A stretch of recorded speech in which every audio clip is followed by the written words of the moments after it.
Kim Chu, viral sa pagbigkas ng Four of Spades. Honest mistake lang ba o lapses sa hosting? Kim Chu, dinipensahan ang sarili. Kim, nabiktima ng edited video. Totoo bang sinadyang putulin ang clip? Mga fans, galit na galit. Kim lumabas na katawa-tawa dahil daw sa edited video. Tara, kwentuhan muli tayo.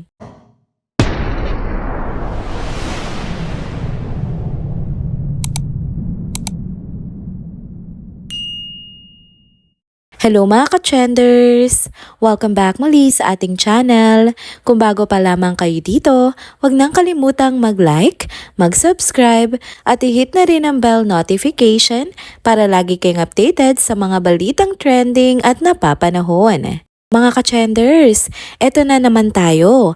Trending na naman si Kim Chu. At this time, hindi dahil sa bago niyang proyekto o performance, kundi dahil sa isang simpleng pagkakamali na bigla na lang naging usap-usapan online. So ganito nga yun. Sa guesting kasi ng Four of Spades sa It's Showtime nitong nakaraang linggo, binasa ni Kim yung pangalan ng banda bilang IV of Spades, imbes na Four of Spades. Ayan tuloy, mabilis na nag-viral at may mga nag-react agad online. Pero nitong Sabado, naglabas nga si Kim ng post sa X para linawin ang lahat. Sabi niya, honest mistake lang talaga yon. Hindi niya raw kilala yung banda, kaya natural na nagkamali siya. At dagdag pa niya, kahit na itama pa niya yung pangalan, may mababago ba? Mababalik ba sa atin yung mga nawalang buwis sa bansa? Kumbaga, ang point ni Kim, ang dami-dami ng mas mabibigat na problema ng Pilipinas ngayon kumpara sa simpleng mispronunciation. Para sa kanya, mas okay na doon tayo mag-focus kaysa sa pangungutya sa isang maliit na bagay. Bukod pa doon, pinaalala rin ni Kim yung tungkol sa crab mentality. Imbis daw kasi natulungan at iangat ang isa't isa, bakit mas madalas na hinahatak natin pababa ang ating kapwa?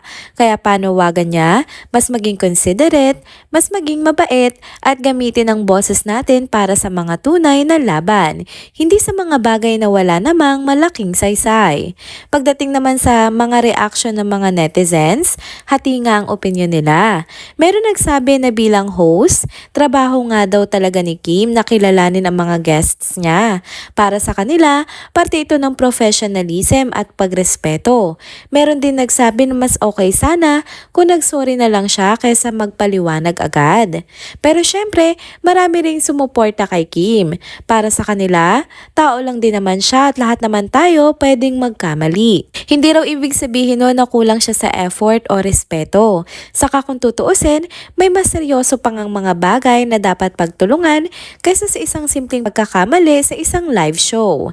At kung iisipin, totoo rin naman, sa mundo ng hosting at showbiz, kahit maliit na pagkakamali, pwede ngang lumaki at maging viral. Pero in fairness naman kay Kim, pinakita niya na kaya niyang ipaglaban yung side niya. At sabay na paalalahanan ng lahat na mas importante pa rin yung mga mas malalaking issue ng ating bansa.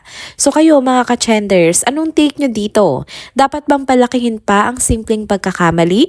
O mas mabuti na lang na dumiretso tayo sa maseryosong usapin na makakabuti sa ating lahat? Next topic naman tayo mga ka-trenders. Alam nyo ba, hindi pa nga tapos yung usapan patungkol nga kay Kim Chu at sa Four of Spades issue. Kung kanina napag-usapan natin yung paliwanag ni Kim Chu patungkol sa honest mistake sa pagbasa, eto naman, mas interesting kasi may panibagong anggulo. So ganito nga, kumalat yung video kung saan binanggit ni Kim na IV of Spades imbes na Four of Spades. Ang dami agad nag-react pero ayon nga sa mga fans, teka lang, may mali sa pinakalat na clip kasi daw pinutol nga yung video at yung iniwan lang ay yung part na sinabi ni Kim na IV. Hindi ipinakita yung kasunod kung saan mismong member ng banda ang nagsabi na tama rin naman ang pagbasa ng IV dahil Roman numeral nga ang pangalan nila. Kaya ayun, nag-init ang Kim Paulandia. Sabi nila, unfair naman kay Kim Chu kasi lumabas tuloy na parang katawa-tawa siya. Kahit sa totoo lang, wala naman talaga siyang major na pagkakamali. Ang dami pa naglabas ng resibo. Pinakita nila yung buong video na nagsasalita nga yung banda at nililinaw mismo na okay din yung pagbasa na IV. Nakakainis lang isipin na ganun kabilis matwist ang isang bagay sa social media. Imagine, isang cut video lang, biglang trending at ang ending, si Kim na naman ang napagtatawanan. Kaya syempre, bumubula talaga ang bibig ng mga solid supporters niya. Hindi nila kinaya na parang sinadya pa para hiya ang actress TV host. Pero in fairness, nakakatuwa rin makita kung gaano nga kasolid ang mga fans ni Kim. Hindi lang sila nagalit, todo depensa pa sila at ang ganda ng point nila. Para sa kanila, habang may mga bumabato, mas lalo namang nadadagdagan ng blessing si Kim Chiu. At kung titingnan nga natin yung mga nakaraan, totoo naman, kahit ilang beses na siyang nabash, laging may bagong project, bagong achievement, at mas dumadami pa nga yung supporters niya. Kung iisipin, ganito na talaga sa panahon ngayon. Isang maliit na clip, pwedeng palakihin at gawing malaking issue, kahit kulang naman sa context. Kaya mahalaga rin talaga na marunong tayong tingnan yung kabuuan bago tayo mag-react. Buti na lang, hindi nagpatinag si Kim at nandyan ang mga fans niya para ipaglaban siya.